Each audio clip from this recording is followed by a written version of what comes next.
Hello everyone. Aradhana degree college Ahore के YouTube channel में आपका बहुत बहुत स्वागत है। मैं हूं आपका दोस्त विजय सिंह चारण। आज की क्लास के अंदर हम पढ़ेंगे कि प्रैक्टिकल एग्ज़ाम के अंदर होने वाले वाइवा में किस प्रकार से मैक्सिमम मार्क्स को लाया जाए, हम वाइवा की किस प्रकार से तैयारी करें। इससे पहले की क्लास में हमने प्रैक्टिकल एग्ज़ाम में आने वाले क्वेश्चंस पैटर्न के बारे में और उसकी नंबरिंग और किस प्रकार के क्वेश्चन को हैंडल करना है, ये बातें हमने सीखी थी। तो आज की क्लास के अंदर हम देखेंगे कि how to prepare your viva, यानी वाइवा की तैयारी कैसे करें। हालांकि इसका जो मैक्सिमम मार्क अलग अलग सब्जेक्ट के अंदर अलग अलग है, जैसे बॉटनी जूलॉजी के अंदर 10 मार्क्स है एंड केमिस्ट्री और फिजिक्स के अंदर भी इसके अलग अलग मार्किंग है। तो आपका क्वेश्चन, आपके प्रैक्टिकल का जो नंबरिंग है वो बेसिस होता है आपके वाइवा पे। किस प्रकार से आप वाइवा प्रेजेंट करेंगे, किस प्रकार के आपकी वाइवा की तैयारी होगी और किस कॉन्फिडेंस के साथ आप वाइवा को देंगे, उसके अकॉर्डिंग आपके नंबर डिसाइड होंगे। आपने सब कुछ बढ़िया किया है, फिर भी आपके वाइवा के अंदर आपने सही तरीके से नहीं दिया तो आपका नेगेटिव इफेक्ट जाता है एग्जामिनर के ऊपर कि हो सकता है इस बंदे ने कहीं से कॉपी करके लिखा होगा। प्रैक्टिकल नॉलेज कितना है ये आपके वाइवा के थ्रू पता चलता है। आपका जो एक्सप्लेन करने का तरीका कैसा, आपके सब्जेक्ट के ऊपर पकड़ कैसी है, आपने प्रैक्टिकल कितना किया है और उस प्रैक्टिकल के बारे में क्या क्या चीज़ें आपने अचीव की है या ग्रहण की है, तो वो सारी बातें आपके इस बात से पता चलेगी कि आपका वाइवा प्रेजेंटेशन कैसा हो।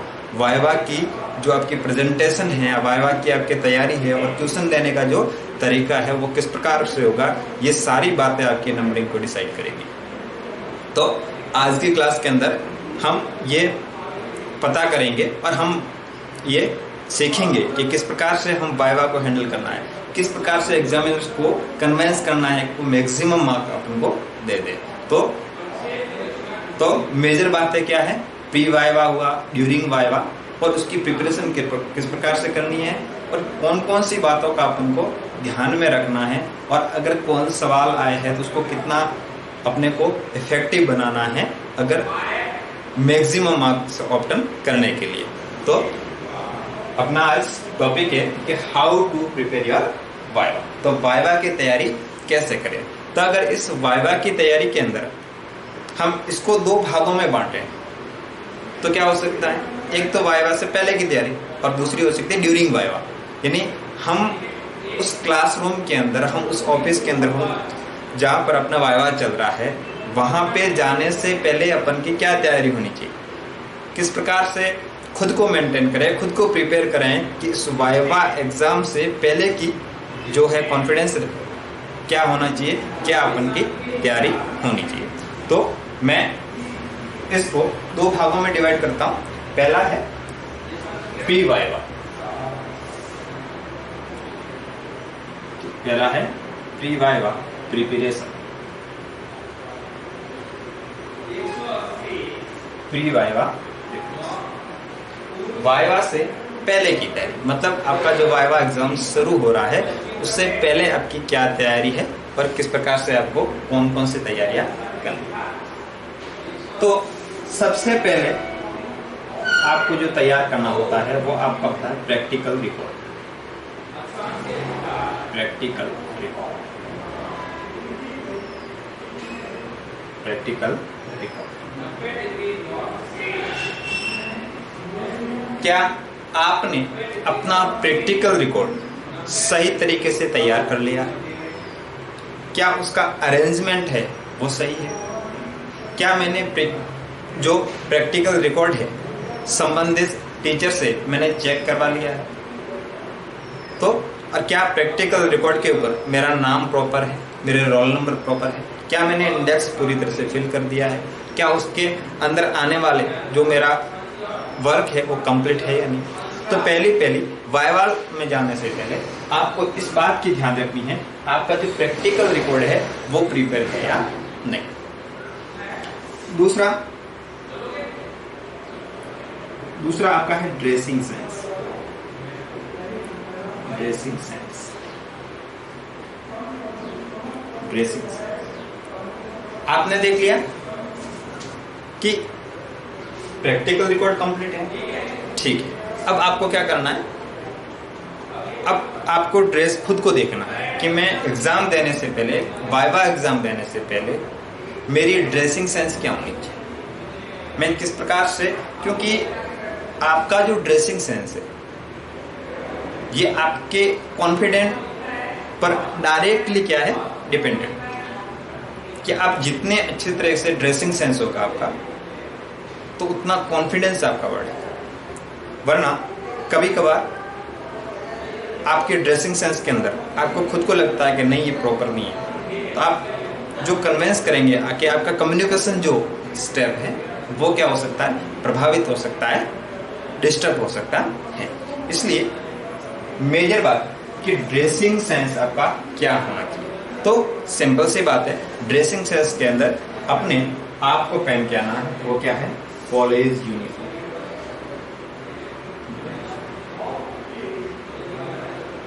आपके जो महाविद्यालय की गणवेश है, कॉलेज की यूनिफॉर्म है, वो पहन के आए। और उसमें क्या होना चाहिए, आपका शर्ट जो है वो इन होना चाहिए। और यहां तक कि आपको ऐसे नहीं है हीरो बन के आपको नहीं आना, आपको व्यवस्थित एक इंटरव्यू की तरह, आपको जैसे इंटरव्यू देने जाने से पहले जो प्रिपरेशन करते हैं, शर्ट इन होनी चाहिए। उसके अलावा आपके जो ऊपर के ये बटन हैं वो बंद होने चाहिए। ऐसा नहीं कि आप खुले हीरो की तरह आप वहाँ जाओ और एग्जामिनर आपको देख के ही पता चल जाए कि इसकी क्या है, पूरा बैकग्राउंड आपको पता चल जाएगा उसको, क्योंकि वो काफ़ी टाइम से एग्जाम ले रहा होता है। वो आपके शकल सूरत से पता लगा लेगा कि ये बंदा कितना पढ़ता है और इसकी बिहेवियर क्या हो सकता है। तो जो फर्स्ट इंप्रेशन आपका है वो क्या होना चाहिए, अच्छा होना चाहिए, ताकि जो सेकंड इंप्रेशन आपका जो मेन टॉपिक है, आपका सब्जेक्ट है, उससे जाने से पहले ये बातें आपको ध्यान रखनी। दूसरा आपकी हेयर स्टाइल,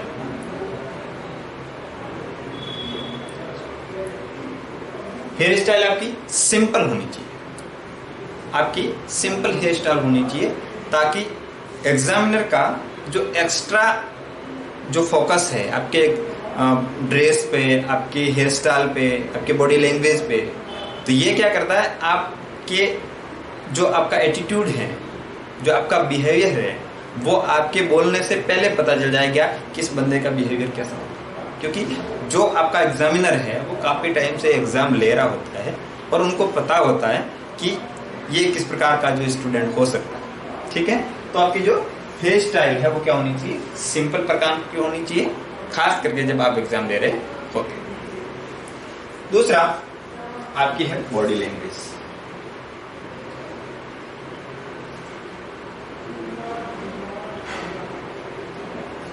आपकी बॉडी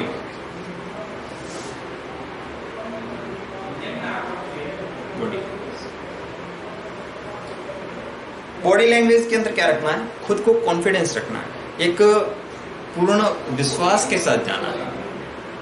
आपकी शकल से पता नहीं लगना चाहिए कि आपने तैयारी की है या नहीं की है, उनको लगना चाहिए कि फुल प्रिपेयर है। उनकी शकल से ऐसा नहीं लगना चाहिए कि आपकी तैयारी नहीं है या फिर आपको कम आता है। तो बॉडी लैंग्वेज एक व्यवस्थित रूप से और एक सिंसियर एक स्टूडेंट की तरह आपको अपनी बॉडी लैंग्वेज को रखनी है। खड़ा रहने का तरीका, बैठने का तरीका, ये सारी बातें आपकी बॉडी लैंग्वेज के अंदर आती है। और ये बॉडी लैंग्वेज आपके मार्क्स को क्या करती है, डायरेक्टली इफेक्ट करती है। इसलिए जितना अच्छा बॉडी लैंग्वेज होगा इतना ही आपका जो कम्युनिकेशन प्रोसेस है, एग्जामिनर से आपका जो कम्युनिकेशन प्रोसेस है वो उतना ही बढ़िया होगा। इसलिए आपकी बॉडी लैंग्वेज है वो आपको क्या रखनी है, सही रखनी है।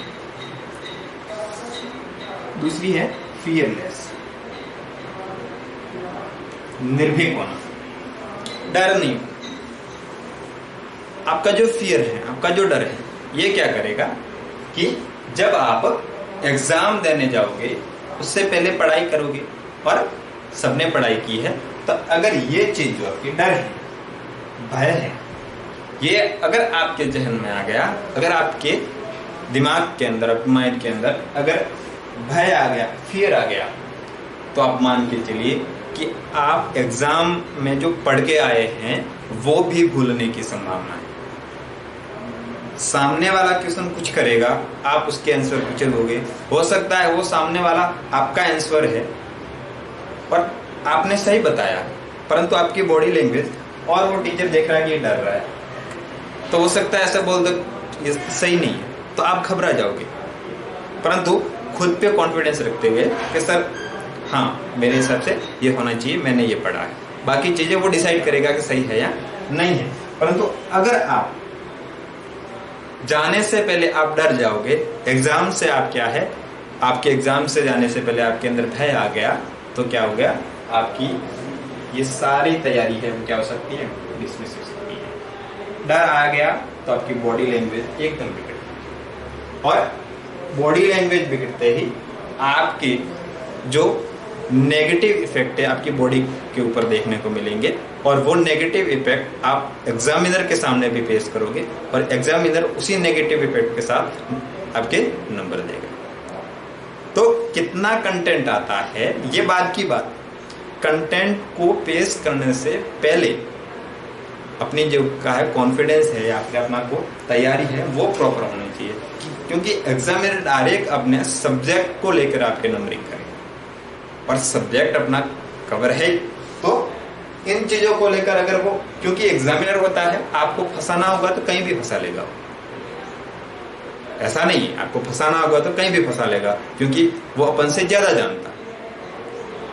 परंतु आप जिस चीज का आंसर दे रहे हैं वो किस तरीके से होना चाहिए, वो किस निर्भीकता से दे रहे हैं आप, तो ये सारी चीजें क्या है, इस वाइवा में जाने से पहले बातें ध्यान रखनी है।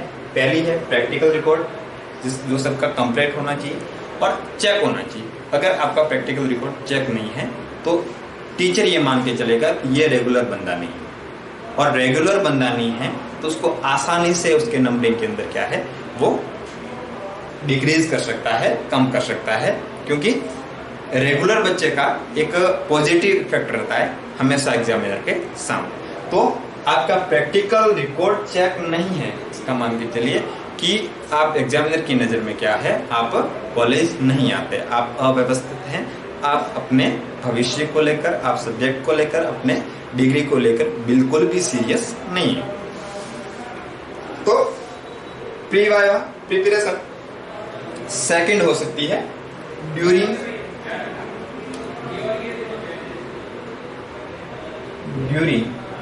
वाइवा। तो ये क्या होगी, ये बातें होगी आपके वाइवा में जाने से पहले। अब वाइवा शुरू हो गई, अब आप जहां पर एग्जामिनर बैठा है उस रूम के अंदर एंट्री करनी है, तो ये ड्यूरिंग वाइवा का प्रोसेस है।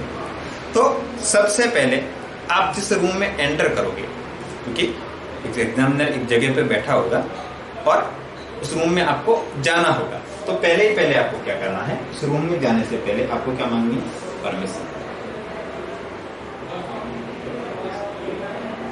परमिशन कैसे मांगोगे, मे आई कम इन, जो भी है आपका वो क्या करोगे, परमिशन। और जब तक वो परमिशन नहीं देगा आपको उस रूम के अंदर एंटर नहीं करना। फर्स्ट इंप्रेशन, अगर आपको जैसे ही बुलाया आप बिल्कुल अनएजुकेटेड पर्सन की तरह आप जाएंगे और जाके एकदम बैठ जाएंगे, तो वो एकदम वो डिसाइड लगभग कर चुका होगा कि इसको कितने मार्किंग करना। तो अपने वाइवा को लास्ट तक खींचना और अपने इफेक्ट को सही तरीके से पेश करना, ये सारी बातें ध्यान रखनी है। और पहले ही जाते ही आपको क्या मांगनी है, परमिशन। अब परमिशन हो गई, परमिशन के बाद में आप वहां जाओगे जहां पर वो बैठा है, उसके सामने एक टेबल होगी, उसका सामने चेयर रखी होगी जो आपके बैठने के लिए होगी। तो बैठने के लिए भी आपको परमिशन मांगनी होगी, या वो जब ऑर्डर दे दे कि बैठिए तब बैठना है, और अगर ना बोले तो आपको बोलना है कि कैन सिट, क्या मैं बैठ सकता हूं। तो क्या है, सिटिंग परमिशन दी मांगनी है, बैठने की इजाजत भी लेनी है। कि जनाब तशरीफ रखिए, तो क्या है, बैठने की इजाजत भी चाहिए। आप ऐसे नहीं कि कोई भी आया और टांग पे टांग रख के आप बैठ गए। और बैठने की स्टाइल भी कैसी होनी चाहिए, आप जो चेयर हैं ऐसा नहीं कि कंप्लीटली उसको सहारा देके बैठ गए, या फिर ऐसा भी नहीं कि आपकी चेयर पूरी खाली पड़ी है और आगे के एक छोटे से पार्ट के अंदर आप बैठे, ऐसा भी नहीं। आप चेयर की पूरी जगह लें और कॉन्फिडेंट होकर सीधी कमर के साथ आपको बैठना है। दूसरा, अपने स्ट्रेट पैर होने चाहिए, ऐसा नहीं कि टांग के ऊपर टांग रख के बैठ जाओ, और सीधा इंटरेक्ट आपका एग्जामिनर के साथ होना चाहिए। उसके बाद में आपका जो प्रैक्टिकल रिकॉर्ड है, प्रैक्टिकल रिकॉर्ड, अब मोस्टली लोग क्या करते हैं कि जैसे गए बैठे नहीं, उससे पहले प्रैक्टिकल रिकॉर्ड को सामने रख दिया। तो आपको ऐसे नहीं करना है, क्योंकि एग्जामिनर का अपने एक एटीट्यूड होता है ना, तो वो डिसाइड कर लेगा कि जैसे आया है आपको जल्दी नहीं होनी चाहिए। वहां आप बैठे, परमिशन ली कि सर मैं बैठ सकता हूं, आप बैठ गए, और उसके बाद में आपके पास क्या है, आपका प्रैक्टिकल रिकॉर्ड है। और प्रैक्टिकल रिकॉर्ड कैसे, इस प्रकार से आप प्रैक्टिकल रिकॉर्ड है और ऐसे रख के आप बैठे, ऐसे पकड़ के आप बैठे। और प्रैक्टिकल रिकॉर्ड के बाद में एग्जामिनर आपसे मांगेगा कि प्रैक्टिकल रिकॉर्ड लाइए, तब आपको देना है कि लीजिए सर, या फिर, और रेस्पेक्ट के साथ बैठना है ना। जैसे मे आई कम इन सर, ऐसा नहीं कि मे आई कम इन, सर लगाना है, या फिर सामने अगर कोई लेडीज है तो उसको मैम लगाना है, क्या मैं बैठ सकता हूँ सर, एक आपने रिकॉर्ड मांगा लीजिए सर ना। और अगर आपको बैठने को सामने से बोल दे तो थैंक यू सर। तो ये सारी की सारी है, ये किसमें आती है, एग्जामिनर की रेस्पेक्ट के अंदर, सामने वाले की रेस्पेक्ट करना, ठीक है, इस बात का ध्यान रखना। दूसरा, इसके अलावा आपका जो कम्युनिकेशन,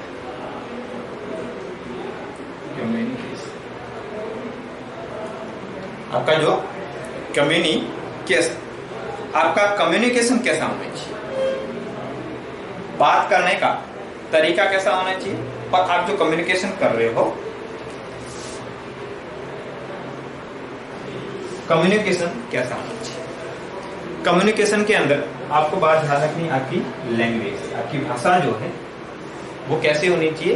जैसे आप साइंस के स्टूडेंट, और साइंस के स्टूडेंट के अंदर आपकी जो लैंग्वेज है वो आप कोई भी माध्यम से हो, इंग्लिश मीडियम में हो तो बहुत अच्छी बात है, इंग्लिश में बात करें, और हिंदी मीडियम में भी हो, आपका हिंदी माध्यम में भी हो तो हिंदी में बात करें, इसकी कोई समस्या नहीं है। परंतु उसके अंदर आप थोड़े से इंग्लिश के टर्म यूज कर सकते हैं। जैसे कोशिका है तो उसको सेल बोल सकते हो, है ना। प्रोटीन संश्लेषण है तो प्रोटीन सिंथेसिस बोल सकते हो, राइट। तो आपको क्या है, उसके इंग्लिश टर्म यूज करने हैं, किसमें, जब आप कम्युनिकेशन कर रहे हो सामने वाले एग्जामिनर के साथ ना। जैसे प्रैक्टिकल रिकॉर्ड है, पेन है ना, और सारी बातें हैं। आपको एक टर्म आपको इंग्लिश में यूज करेंगे तो थोड़ा क्या है, पॉजिटिव इफेक्ट पड़ता है। जैसे शैवाल हो गया तो शैवाल को आप एल्गी बोल सकते हो, राइट। और फंजाई है तो कवक की जगह फंजाई बोल सकते हो आप। तो आपको कम्युनिकेशन के अंदर आपके जो टर्म यूज करने हैं, शब्दावली जो प्रयोग करनी है वो कैसी हुई। हिंदी आपका मीडियम हिंदी हो सकता है, बेशक कोई दिक्कत नहीं, हिंदी में बात करिए। और कोशिश करिए, ऐसा नहीं कि कंपल्सरी आप इंग्लिश के अंदर बात करो, कोशिश करना कि आप उसके अंदर आपके इंग्लिश टर्म को भी ज़्यादा से ज़्यादा प्रयोग करें, ताकि आपका जो इफेक्ट है वो क्या रहे, सही। तो इतनी बातें तो आपको ड्यूरिंग वाइवा आपके बिना किसी सवाल के आंसर दिए आपको ध्यान होनी चाहिए कि क्या है प्री वाइवा प्रिपरेशन और ड्यूरिंग वाइवा प्रिपरेशन। तो ये जो बातें हैं आपको ध्यान रखनी है। और एक इसके अंदर और ऐड कर लेते हैं, उसको बोलते हैं कॉन्फिडेंस। सबसे महत्वपूर्ण, आप जो आंसर दे रहे हो आप किस आत्मविश्वास के साथ दे रहे हो, आप किस कॉन्फिडेंस लेवल के साथ आप वहां पर आंसर दे रहे हो। आप उससे जो बात कर रहे हो उसका कॉन्फिडेंस क्या होना चाहिए। आप बात कर रहे हो आपकी, जैसे कई बार बोलते हैं तो फबलिंग हो जाती है ना, जैसे सब स्पष्ट कहना चाह रहे हो पर वो नहीं कह पाते, और फिर या सीक्वेंस भूल जाते हो कि क्या बोलना था उसकी जगह क्या बोल दिया, है ना। तो वो सारी कम्युनिकेशन में, और कॉन्फिडेंस है, जब आपका कॉन्फिडेंस लूज हो जाएगा तो क्या होगा, सीधा सीधा फर्क पड़ेगा आपके कम्युनिकेशन प्रोसेस में। क्योंकि कॉन्फिडेंस लूज हो गया इसका मतलब होता है कि आपको जो आ रहा है उस पर आपको भरोसा नहीं है, और जिस चीज का भरोसा नहीं है कि हाँ ये मुझे नहीं आता, तो आप उसको पेश करने से पहले अगर आपको सही आता भी हो और आपको कॉन्फिडेंस नहीं है तो ज्यादा संभावना है कि आप उसको गलत बताओगे, और बता भी दिया तो उसका इतना इफेक्ट नहीं पड़ेगा जितना आप विद कॉन्फिडेंस करोगे। तो आत्मविश्वास के साथ बताया गया गलत आंसर भी बिना कॉन्फिडेंस के, बिना आत्मविश्वास के बताए गए सही आंसर से भी क्या होता है, थोड़ा ज्यादा प्रभावी होता है। कि किस कौन, और गलत तो बताना नहीं, आपको कभी भी नेगेटिव आपको नहीं आ रहा है तो मैं बताऊंगा कि आपकी क्वेश्चन नहीं आ रहा तो किस प्रकार से आप अवॉइड कर सकते हो, ठीक है। तो आपको क्या है, जो भी आ रहा है आंसर, पूरा आ रहा हो अधूरा आ रहा हो, तो आपको क्या है विद कॉन्फिडेंस और एक सच्चाई के साथ उसको क्या देना, आंसर देना है। और जितना कॉन्फिडेंट रहोगे, अगर ये चीजें हैं, ये जो आपकी चीजें हैं, कॉन्फिडेंस है, अपन ने अभी तक जितने भी टॉपिक का डिस्कस किया है वो सारों को प्रभावित करती है, उस सारी चीजों को क्या करती है, प्रभावित करती है। कहीं ना कहीं ये कॉन्फिडेंस आपका, जैसे परमिशन मांगने जाओगे तो आपका कॉन्फिडेंस नहीं होगा तो आप परमिशन मांगना भूल जाओगे, या फिर आप डरते डरते बोलोगे तो उसके अंदर जो रेस्पेक्टिव वर्ड है वो भूल जाओगे। आप ये भूल जाओगे आपको रिकॉर्ड कैसा रखना है, आप ये भूल जाओगे कि आपको बैठने की परमिशन चाहिए आपको, आप ये भूल जाओगे कि आपको रिकॉर्ड मांगने से पहले नहीं देना है। तो ये सारी बातें किस पे हैं, कॉन्फिडेंस पे हैं। और कॉन्फिडेंस लूज हो गया मतलब आपका जो इफेक्ट पड़ने वाला था वो भी क्या हो गया, धीरे धीरे कम। अब बात करेंगे कि ये तो हो गया pre viva preparation, during viva preparation, और इसके अलावा अभी आपको सब्जेक्ट के बारे में कि सर कौन कौन से सवाल आ सकते हैं, और मुझे लगता है आपको कोई भी दिक्कत नहीं होनी चाहिए, क्योंकि हमने बॉटनी, जूलॉजी और हमारे सभी सब्जेक्ट के अंदर केमिस्ट्री, फिजिक्स, मैथ्स, उसके अंदर अपना जो मैथ्स के अंदर तो प्रैक्टिकल होते ही नहीं, पर आपको physics, chemistry, botany and zoology उनका सबका सिलेबस हम करवा चुके हैं, और लगभग मैक्सिमम पार्ट है वो उसका रिवाइज भी कर चुके हैं, रिवीजन रनिंग है या फिर हो चुका है। तो आपको सब्जेक्ट के अंदर तो दिक्कत नहीं आनी चाहिए। फिर भी मिनिमम बातें, अब एग्जामिनर वाइवा के सामने अपन कोई क्वेश्चन डिसाइड ही नहीं कर सकते कि सर वो पूछे, वो तो उसके माइंड सेट पर डिपेंड करता है कि वो किस तरीके से सवाल को पूछेगा, कौन सा सवाल पूछेगा। तो अपने को अभी ये बातें ध्यान रखनी है कि कितना मिनिमम बातें हमें ध्यान होनी चाहिए, कि सर ये बातें तो हमें ध्यान होनी ही चाहिए। उसके बाद में आप जितना पढ़ोगे वो आपका क्या है, फायदे में, वो आपका प्लस पॉइंट है, और पढ़ना है ही। तो ये बातें आपने नोट की है। इसके बाद में मैं बता रहा हूँ कि कौन स्टडी मटेरियल के अंदर आपका जो पाठ्यक्रम है उनमें से आपको कौन कौन सा पढ़ना है, कैसे पढ़ना है और कैसे प्रिपेयर करना है। तो नेक्स्ट है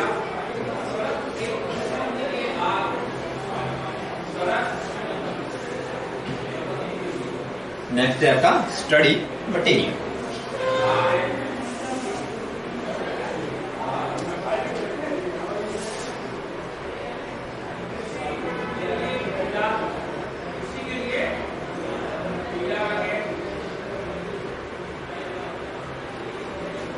वाइवा एग्जाम का सबसे मेन पॉइंट क्वेश्चन आंसर, जिसके कारण जिसको प्रेजेंट करने के लिए हम इससे पहले की जो 2 पार्ट पढ़े थे वो उसकी तैयारी करें। डर किस बात का लगता है कि क्वेश्चन कौन कौन से आएंगे, एग्जामिनर कैसे क्वेश्चन पूछेगा, हार्ड पूछेगा या टफ पूछेगा। अब एग्जामिनर कैसा होगा, खड़ूस हो गया, सिंपल होगा। और क्या हमको वो क्वेश्चन आएंगे, और नहीं आएंगे तो हमारे नंबरों पे क्या फर्क पड़ेगा। तो ये सारी बातें हैं, ये आपको क्या है ध्यान में रखनी। और स्टडी मटेरियल है वो किस तरीके से प्रिपेयर करना है, और मैं यहाँ पे जो बातें बता रहा हूँ वो ये बता रहा हूँ कि मिनिमम आपको क्या होना चाहिए। मैं ये नहीं बताऊँ यही पढ़ के जाना है, क्योंकि पढ़ना आपको बहुत है। आपका सब्जेक्ट हो गया लगभग रिवीजन चल रहा है मोस्टली के अंदर, तो आपको सब्जेक्ट को लेकर कोई प्रॉब्लम होनी नहीं चाहिए। और प्रैक्टिकल हमेशा थ्योरी के साथ रिलेटेड होता है। अगर मैं बात करूं बॉटनी की तो उसके अंदर वॉलबॉक्स अगर आपका प्रैक्टिकल के अंदर है तो बेशक वो आपके थ्योरी के अंदर भी तो है। तो ये सारी बातें आपको डरना बिल्कुल नहीं है, और उसको जो है थ्योरी आपकी कवर है तो प्रैक्टिकल का आंसर आप सही से दे पाओगे, ऐसा मेरा मानना है। तो स्टडी मटेरियल के अंदर आपको मिनिमम बातें जो आपको ध्यान में रखनी। पहली है ऑल अबाउट प्रैक्टिकल। दूसरा होता है कि आपको प्रैक्टिकल के बारे में आपको सभी नॉलेज होना है, क्योंकि आपका प्रैक्टिकल नॉलेज नहीं है। क्योंकि जब एग्जाम में प्रैक्टिकल का है और आपका प्रैक्टिकल नॉलेज नहीं है, तो उस बात का ध्यान रखना है कि आपको जो आपका प्रैक्टिकल नॉलेज है, जो आपने लैब में परफॉर्म किया है, वो आपको ध्यान में रखना चाहिए। क्योंकि जब आप एग्जाम दे रहे होंगे, आपको स्लाइड प्रिपेयर करनी होगी, यहाँ पर आपको रेडिकल बनाने होंगे, तो आप जब स्लाइड सामने लेके जाओगे एग्जामिनर के, तो वो पूछ लेगा कि इसको बनाया कैसे। अब उसके अंदर है क्या क्या नहीं है वो बात की बात है, पर वो पूछेगा कि इसके अंदर है क्या या इसको बनाया कैसे। तो प्रैक्टिकल नॉलेज हो जाना चाहिए, और प्रैक्टिकल नॉलेज है तभी तो आप बना पाओगे, परंतु उसको प्रेजेंट करने का तरीका वो आपको आना चाहिए कि इस प्रकार से हमने तैयारी की। दूसरा, आपके प्रैक्टिकल एग्जाम में कौन कौन से क्वेश्चन आए ये तो आपको पता होगा, क्योंकि एग्जाम क्वेश्चन आएंगे। अब मोस्टली होता क्या है कि आप सिर्फ की पॉइंट देखते हो कि हाँ वॉलबॉक्स आ गया और वॉलबॉक्स के बारे में, तो उस वॉलबॉक्स के बारे में कंप्लीट क्वेश्चन क्या है ये तो ध्यान होना चाहिए। क्योंकि आप कॉन्फिडेंस नहीं है आपके अंदर और आप एकदम जाएंगे क्या लिखा है, तो आप एकदम घबरा जाओगे कि हाँ मैंने क्या लिखा है। आपको पता है, आप क्यों वहां पे स्लाइड बना के आए आप, फिर भी आपको क्वेश्चन का अच्छे से पता हो जाना चाहिए कि कौन कौन से क्वेश्चन आए। हालांकि ये बेसिक बातें सभी को होती हैं, परंतु बहुत सारे केस के अंदर सामने वालों को क्वेश्चन का ही नहीं पता रहता कि सर पता नहीं कौन सा लिखे जा रहा है, राइट। तो तीसरी बात है आपको बेसिक नॉलेज। बेसिक नॉलेज किसका? प्रैक्टिकल का और थ्योरी का, है ना। मैं दूसरे बोल रहा हूं, थ्योरी का बेसिक। अब जैसे मैं बात कर रहा हूं बेसिक की, कैसे? जैसे आपका कोई भी प्रैक्टिकल आ गया, जैसे लाइकोपोडियम, क्या आ गया? जैसे लाइकोपोडियम। तो आप सभी जानते हैं कि लाइकोपोडियम क्या है। लाइकोपोडियम एक टेरिडोफाइटा है।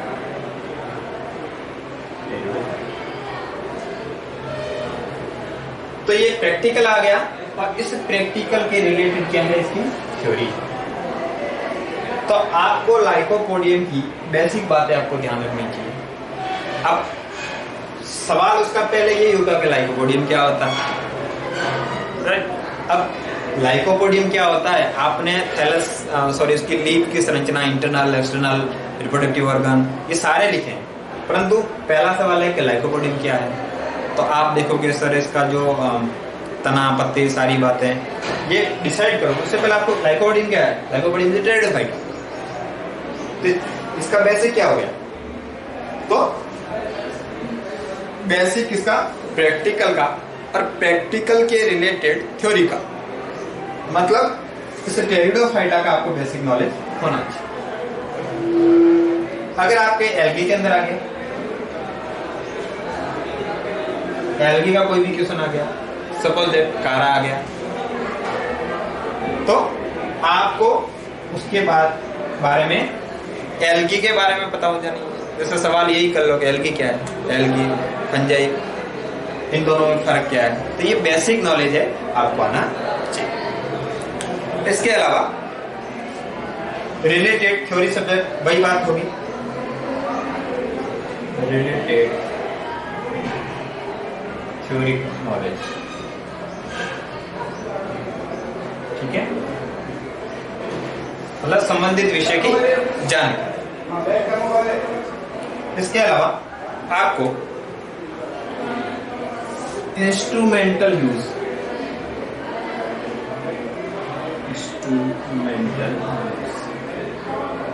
अगर आप केमिस्ट्री का पेपर दे रहे हो, फिजिक्स का दे रहे हो, या फिर बॉटनी जूलॉजी का दे रहे हो,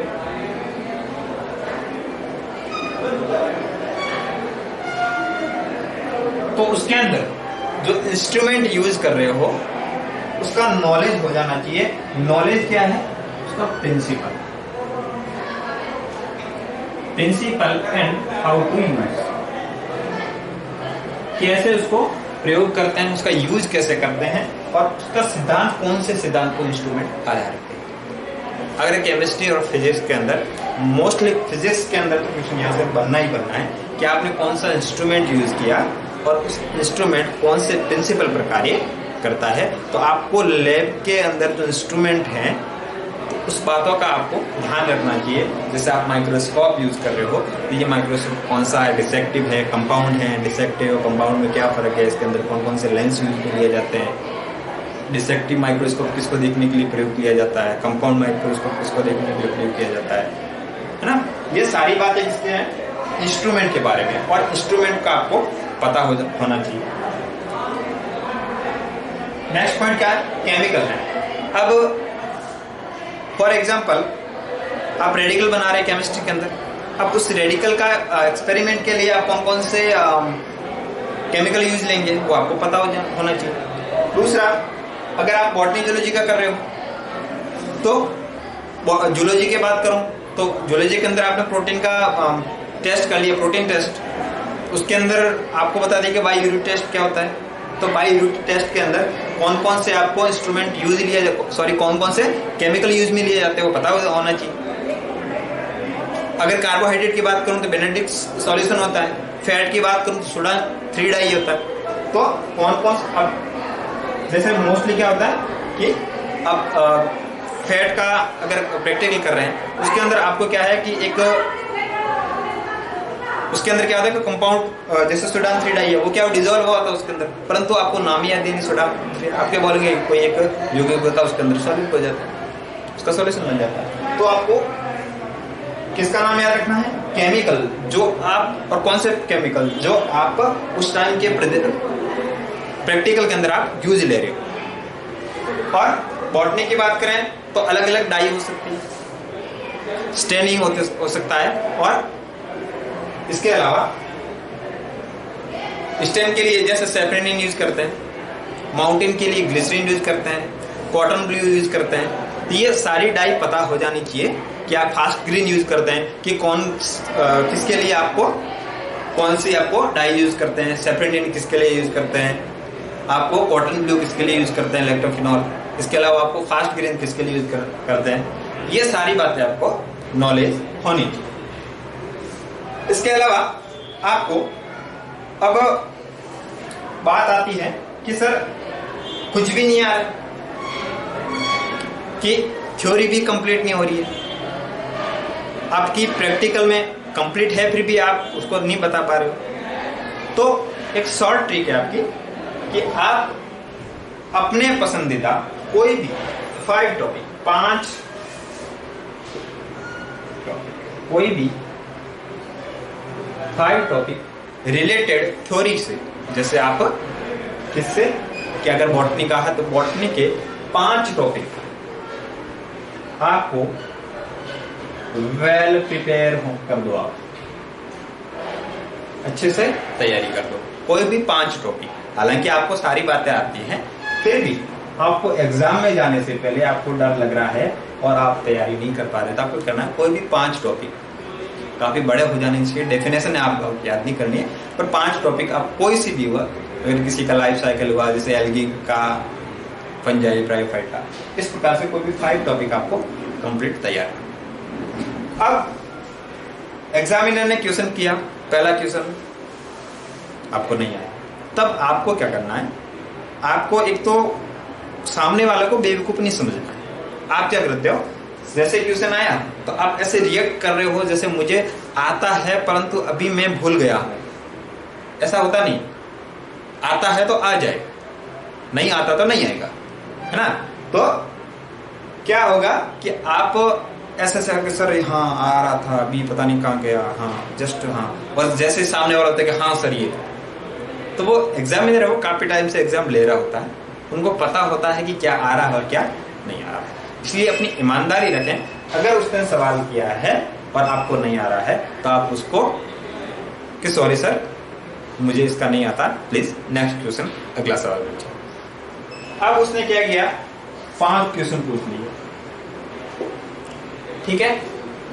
अब 5 में से 5 भी नहीं आए, या फिर उसमें से 1 आ गया, या 5 ही नहीं आए, तो एग्जामिनर परेशान होके पूछ लेगा कि भाई तूने क्या पढ़ा है। अब जो तूने पढ़ा वही बता दे, तो फिर आप बोल दोगे सर मैंने ये टॉपिक में से कोई पूछ लिया। अब फिर वो इस टॉपिक से पूछ लेगा, आप बता दोगे, क्योंकि आपके 5 टॉपिक क्या है, तैयार है,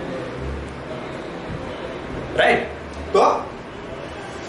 तो आपको क्या करना है, 5 टॉपिक तैयार करने हैं। हालांकि ये उसके लिए है जो अभी तक कुछ भी नहीं पढ़ा है, और मुझे पूरी उम्मीद है कि ये जो वीडियो देख रहे होंगे उन्होंने सारा सिलेबस कर लिया है, और ये 5 टॉपिक की आपको रिक्वायरमेंट नहीं होगी, फिर भी एक जनरल, ठीक है। दूसरा, ये बातें आपको तब भी ध्यान रखनी है, जैसे एग्जामिनर है, कई बार ये सवाल पूछा कि क्या बताएगा। अब आपका आंसर ये रहता है कि सर कुछ भी, कहीं से भी, और आता आपको कुछ नहीं। तो ये जो बातें हैं, अगर एग्जामिनर ने क्वेश्चन कर दिया है कि आपको क्या आता है, तो आपको क्या करना है कि हालांकि सर मेरे रिलेटेड थ्योरी के संबंधित सारे क्वेश्चन मुझे आते हैं, परंतु आप मुझे एल्गी से पूछ सकते हैं, मुझे एल्गी से, एल्गी मेरी कवर है। अब algae, fungi, bryophyta, pteridophyta, angiosperm, sorry gymnosperm, तो ये सारी बातें हैं। इनमें से आपने क्या कर दिया, सर मुझे एल्गी से पूछा, और आपने क्या किया, एल्गी से 5 टॉपिक तैयार किए हुए। तो क्योंकि आपकी फेवरेट सब्जेक्ट है तो आपको क्वेश्चन आएंगे, तो पहला ही क्वेश्चन आ गया तो आपका कॉन्फिडेंस आई है। अब 100% आंसर देने कंपल्सरी नहीं होते, और नहीं आता तो उसकी कोई ऐसा नहीं होता कि कोई एग्जामिनर आपको फेल करके जाएगा, इस बात की आपको टेंशन नहीं लेनी होती। दूसरा सवाल यह है कि सर हमारा क्या होता है कि हमने एल्गी, फंजाई, ब्रायोफाइटा तैयार कर लिया, एल्गी, फंजाई और ब्रायोफाइटा, ये 3 टॉपिक हमने तैयार किए। या फिर जूलॉजी की बात करें तो हमारी सेल बायो तैयार है, क्या है। अब वो सामने वाला क्वेश्चन कहीं से भी पूछ लेगा, और खास करके आपको जो प्रैक्टिकल रिकॉर्ड है उसके स्टार्टिंग और लास्ट वाले जो प्रैक्टिकल याद कर ही लेना, क्योंकि खोलते ही वही देखेगा आपको, राइट। तो आपका सेल बायो कवर है। अब क्वेश्चन कर रहा है वो एल्गी से। अब एल्गी में आपको आता है पर इतनी पकड़ नहीं है, तो आप कैसे एग्जामिनर को अपने उस कंफर्ट जोन के अंदर लेके जाएंगे, क्योंकि आपको क्या करना है, एग्जामिनर को अपने अकॉर्डिंग सवाल निकलवाने। तो क्या करोगे, जैसे आपका एल्गी कवर है, यहाँ पे सेल बायो कवर है, एल्गी से सवाल आ गया, तो एल्गी से सवाल किया कि वॉल्वॉक्स क्या है, तो आपको वॉल्वॉक्स की जब डेफिनेशन दे रहे होते हो, वॉल्वॉक्स की बातें कर रहे होते हो, तो सेल बायो के रिलेटेड आपको कुछ पॉइंट उसमें रखने हैं, या फिर उस पॉइंट, उस डेफिनेशन के अंदर आप उसको पॉइंट को इन्वॉल्व करना है, इंक्लूड करना है। कब करना है, या तो स्टार्टिंग में या फिर लास्ट में, है ना। जैसे आप कि Volvox is a unicellular organism, तो वो बोलेगा कि हाँ यूनिसेलुलर आ गया, राइट। तो वो आपसे ही सवाल करेगा कि सेल, जब जैसे ही सेल का डिस्कस आ गया तो आप पूछेंगे भी यूनिसेलुलर क्या होता है, तो ये होता है। फिर सेल क्या होती है। तो आप ऐसे बातों का, जैसे आपसे क्वेश्चन कर दिया कि आपको आता है सेल बायो के अंदर प्लास्टिड भी आता है, प्लास्टिड भी आता है जिसके अंदर क्लोरोप्लास्ट, ल्यूकोप्लास्ट, एमिलोप्लास्ट, क्रोमोप्लास्ट, ये सारी बातें हैं, राइट। तो आपको प्लास्टिड के बारे में पता है। फिर आप बोलोगे सर क्लोरोफाइसिस के अंदर क्लोरोफिल ए बी इस प्रकार से वर्णक उपस्थित होते हैं, पिगमेंट होते हैं, क्लोरोप्लास्ट वो पाया जाता है, ऐसा पाया जाता है। तो आप क्या करोगे, प्लास्टिड के टॉपिक, जैसे वर्णक होता है, वर्णक किसमें होता है, कोई पिगमेंट होता है, किसमें उपस्थित होता है, प्लास्टिड में होता है, राइट। तो क्लोरोप्लास्ट है, तो आप क्या करोगे, यहां से पकड़ के उसको अपने कंफर्ट जोन के अंदर ले आओगे, और जैसे ही आपके कंफर्ट जोन वाले क्वेश्चन वो पूछना शुरू कर देगा तो आप कॉन्फिडेंटली उसका आंसर दे दो, राइट।